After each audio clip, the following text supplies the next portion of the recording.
এবার অগ্রিম আয়কর বাড়ছে ব্যক্তিগত গাড়ির নিবন্ধন কিংবা নবায়নে। এছাড়া দামি মোটরসাইকেল মালিকদেরও দিতে হবে আয়কর। বিমান কিংবা হেলিকপ্টারেও থাকছে একই বিধান। আর করজাল বিস্তৃত করতে কার্যক্রম নেওয়া হতে পারে ইউনিয়ন পর্যায়েও। বিশ্লেষকরা মনে করছেন আয় বাড়াতে নতুন উদ্যোগের কোনো বিকল্প নেই, তবে কমাতে হবে হয়রানির পরিমাণও। বিস্তারিত জানাচ্ছেন মইনুল হাসান।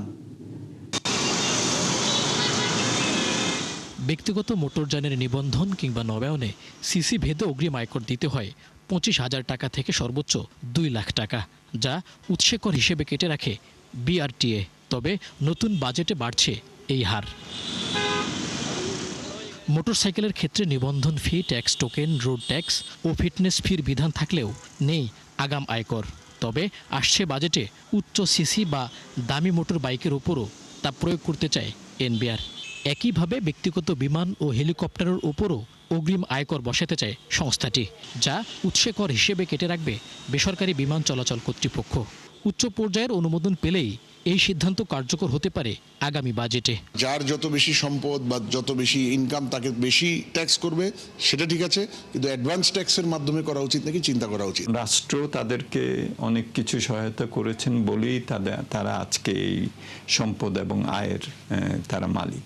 সুতরাং সেদিক থেকে দর্শন হিসাবে এটা ঠিক আছে। অন্য দিক থেকে এটাও খেয়াল করতে হবে যে আমাদের যারা উদ্যোক্তা তাদের উপরে যাতে আবার অন্যায্য এবং একটা অযৌক্তিক চাপও সৃষ্টি না হয়। আয় বৈষম্য কমাতে সাধারণের উপর করের বোঝা না চাপিয়ে বরং ধনীদের থেকে বেশি আয় করতে চায় এনবিআর। সে লক্ষ্যে অতি ধনীদের জন্য চালু হচ্ছে সম্পদ কর ব্যবস্থা। এছাড়া ইউনিয়ন পর্যায়ে করজাল বিস্তৃত করতেও থাকছে বিশেষ উদ্যোগ।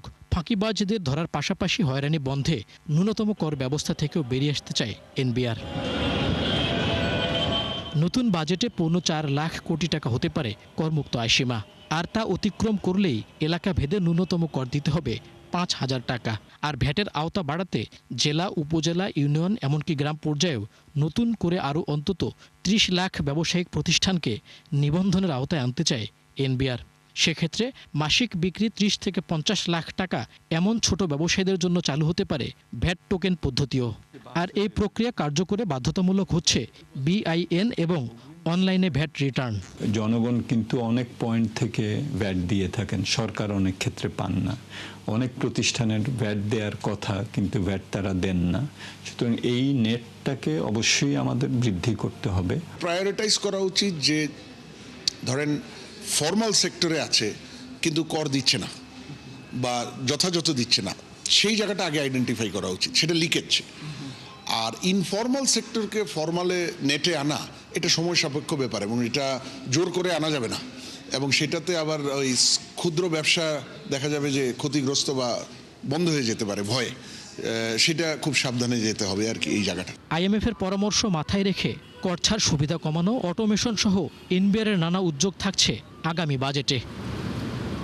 মইনুল হাসান, ৭১, ঢাকা। 2.25 বছরে পুঁজিবাজারে আস্থা ফেরাতে ব্যর্থ হয়েছে রাশেদ মাকসুদ কমিশন।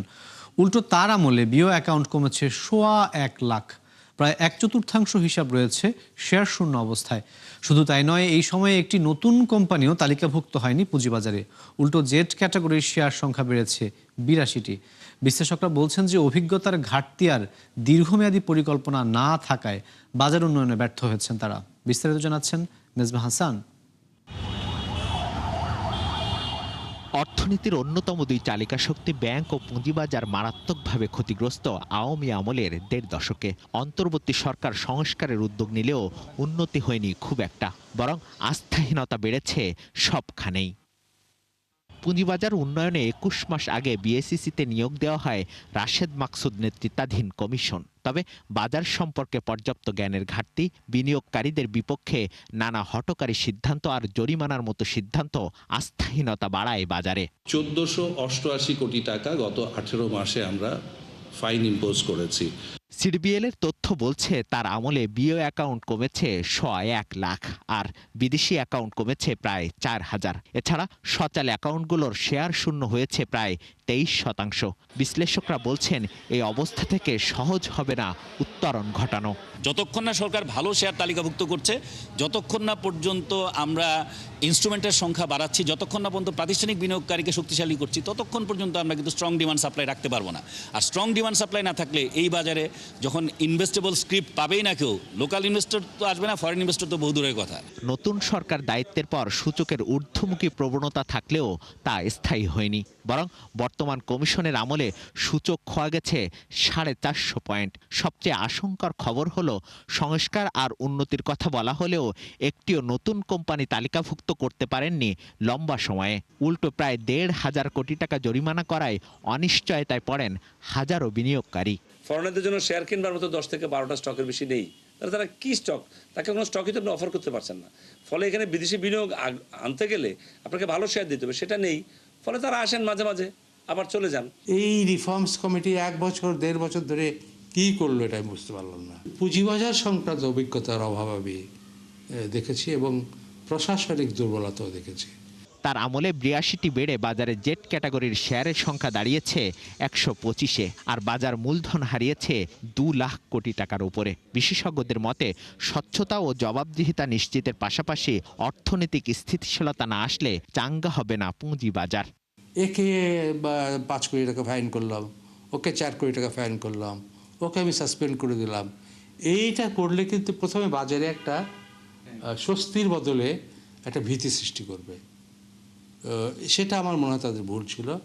প্রথমে মার্কেট প্লেয়ার্সদের সঙ্গে একটা ওয়ার্কিং রিলেশনশিপ ডেভেলপ করা উচিত ছিল এবং ভবিষ্যতে যদি কোনো নতুন পুঁজি নিয়ন্ত্রক সংস্থা আসেন তার প্রতিও আমার এই সাজেশনই হবে যে প্রথমে এসেই নানান কর্মকাণ্ডে ঝাঁপিয়ে না পড়ে প্রথমে তারা বোঝার চেষ্টা করুক।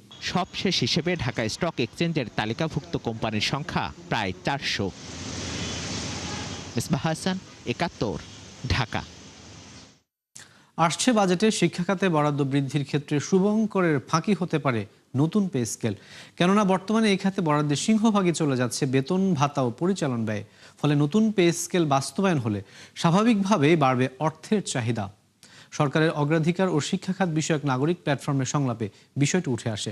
সিপিডির গবেষণা বলছে যে এই সামান্য বরাদ্দ থেকেও অর্থবছরের শেষে কাটছাট হয় শিক্ষা খাতের উন্নয়ন ব্যয়। এ সময় সিপিডির সম্মাননীয় ফেলো ডক্টর মোস্তাফিজুর রহমান বলেছেন যে বর্তমান প্রেক্ষাপটে শিক্ষা খাতে জিডিপির 5% বরাদ্দ নিশ্চিত করা বেশ কঠিন। এ বিষয়ে সরকারের প্রতিশ্রুতি থাকলেও পরিকল্পনা উদ্যোগের যথেষ্ট ঘাটতি রয়েছে। নাগরিক প্ল্যাটফর্মের আহ্বায়ক ডক্টর দেবপ্রিয় ভট্টাচার্য বলেছেন যে শিক্ষা খাতে কাঙ্ক্ষিত লক্ষ্য অর্জনে শুধুমাত্র কারিগরি পদক্ষেপ যথেষ্ট নয়, দরকার সামাজিক আন্দোলনও।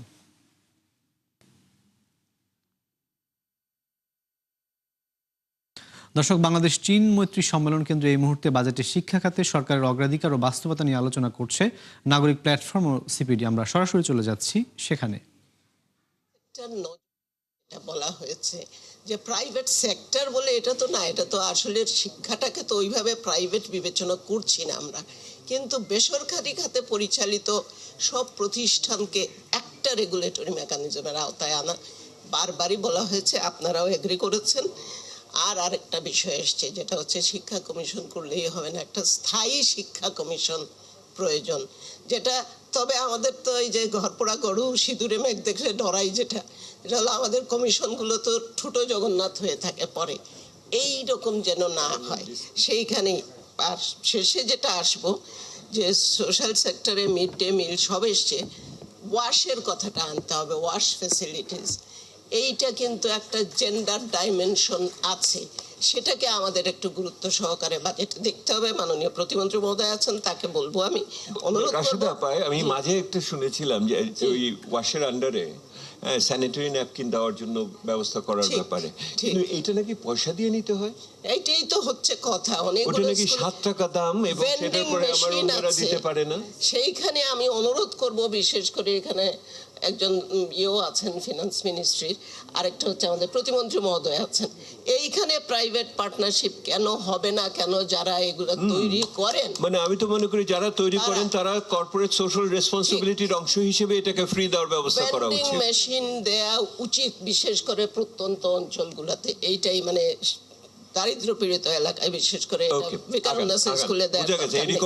আরেকটি জিনিস আসবো যে মিড ডে মিলের ব্যাপারে, এটা ভারতের অভিজ্ঞতা, আমি নিজের চোখে দেখে এসেছি। তামিলনাড়ু স্কুল, সেখানে কিন্তু শিক্ষকদের জড়িত করা হয় না, নিষিদ্ধ।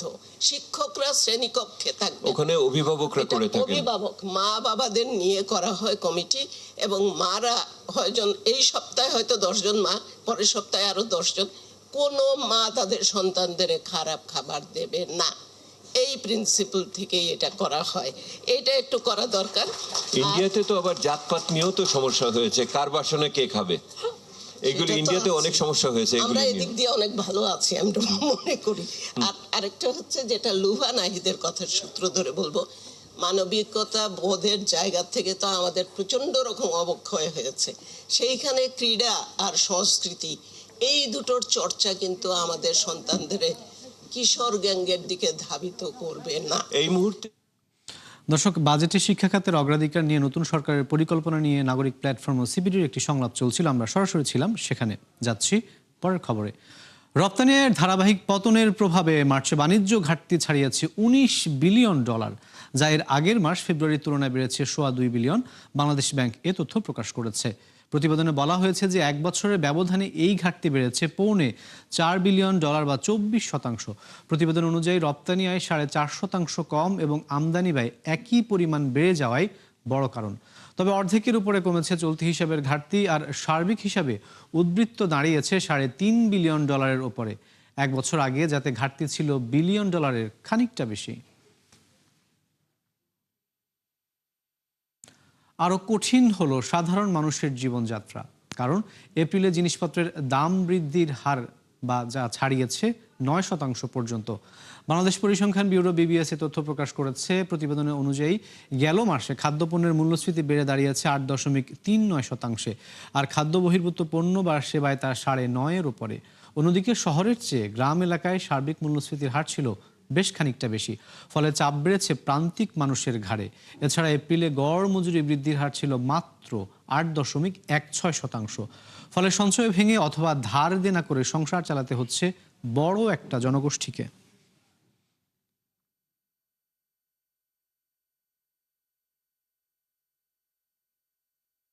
দর্শক, রাজধানীর সিএ ভবনে এক প্রাক বাজেট আলোচনার আয়োজন করেছে ICAB এবং দ্য ফাইন্যান্সিয়াল এক্সপ্রেস। আমরা সরাসরি চলে যাচ্ছি সেখানে। 5 কোটি বা তার উপরে হয় তাহলে চার্টার্ড অ্যাকাউন্টেন্ট দ্বারা অডিটেড হইতে হবে। দ্যাট মিনস আইনি কাঠামো ইজ দেয়ার, কিন্তু এটা কেন ফেল করছে এই জিনিসগুলি? এখানে সবাই মোটামুটি কন্ট্রিবিউট করেছেন যে কেন ফেল করছে আমরা জানি। ইন্টিগ্রেশন যেটা it's a must, digital accounting হবে, it would be the foundation stone. কিন্তু যদি ইন্টিগ্রেশন না থাকে, যেমন ইন্টিগ্রেটেড ডেটা ইকোসিস্টেম যদি আমরা তৈরি করতে না পারি, আসলে এটা আনইউজ থেকে যাবে, ডেটাটা থাকবে unused. Data accuracy would be another issue, challenge. যে যিনি ডেটা ইনপুট দিচ্ছেন সেটা যদি ক্রস ভেরিফিকেশন যদি ওই সিস্টেম না থাকে, তাহলে কিন্তু এটা সিম্পলি ম্যানুয়ালের সিস্টেমটা ডিজিটালাইজড হয়ে যাবে। বাট ডেফিনেটলি এটা ছাড়া আমরা ওই ট্রান্সফরমেশনে, ডিজিটাল অ্যাকাউন্টিং ছাড়া ওই ট্রান্সফরমেশনে আমরা যেতে পারবো না। তো ইন্টিগ্রেশন যেটা ফরিদ স্যার খুব চমৎকারভাবে বলছেন, আমরা যে NBR এর উইংগুলি, ব্যাংক ইজ এ মাস্ট, ব্যাংকের সাথে ইন্টিগ্রেটেড হইতে হবে। সফটওয়্যার, যে যিনি সফটওয়্যার ইউজ করবেন ডিজিটাল অ্যাকাউন্টিং এর জন্য, তার সাথে একটা ইন্টিগ্রেশন থাকতে হবে। আমাদের ডকুমেন্ট ভেরিফিকেশন সিস্টেম যেটা, তার সাথে ইন্টিগ্রেশন থাকতে হবে। তাছাড়া BRTA, ডেসকো, ডেসা কয়েকটা অর্গানাইজেশনের সাথে, অথরিটির সাথে অলরেডি NBR একটা ইন্টিগ্রেশনের ব্যবস্থা করেছে। তো এই যে যদি ইন্টিগ্রেটেড ডেটা ইকোসিস্টেমটা আমরা বিল্ড আপ না করতে পারি, তাহলে এটা আসলে খুব ভালো রেজাল্ট বা এক্সপেক্টেড রেজাল্ট দিবে না। দর্শক, রাজধানীর সিএ ভবনে দ্য ফাইন্যান্সিয়াল এক্সপ্রেস এবং ICAB একটি প্রাক বাজেট আলোচনার আয়োজন করেছিল, আমরা সরাসরি ছিলাম সেখানে। টানা 2 দিনে প্রায় 4,500 টাকা বাড়ল স্বর্ণের দাম। ফলে আজ থেকে 22 ক্যারেটের প্রতি ভরি স্বর্ণ কিনতে এখন থেকে গ্রাহকদের গুনতে হবে 2,44,711 টাকা। বাংলাদেশ জুয়েলার্স সমিতি বাজুস এক বিজ্ঞপ্তিতে এমন তথ্য জানিয়েছে। এতে বলা হয় যে বাজারে তেজাবি স্বর্ণের দাম বাড়ায় এই সমন্বয় করা হয়েছে। নতুন মূল্য অনুযায়ী 21 ক্যারেটের স্বর্ণ কিনতে গ্রাহকদের গুনতে হবে 2,33,572 টাকা। এছাড়া সনাতন পদ্ধতির 1 ভরি রূপার দাম 3,558 টাকা নির্ধারণ করে দিয়েছে বাংলাদেশ জুয়েলার্স সমিতি বাজুস। দর্শক, এই ছিল ৭১ বিজনেসে এখনকার মতো। সরাসরি সংবাদ অনুষ্ঠান দেখতে চোখ রাখুন ৭১-এর ফেসবুক পেজ এবং সাবস্ক্রাইব করুন ৭১-এর ইউটিউব চ্যানেল। থাকুন ৭১-এর সাথেই।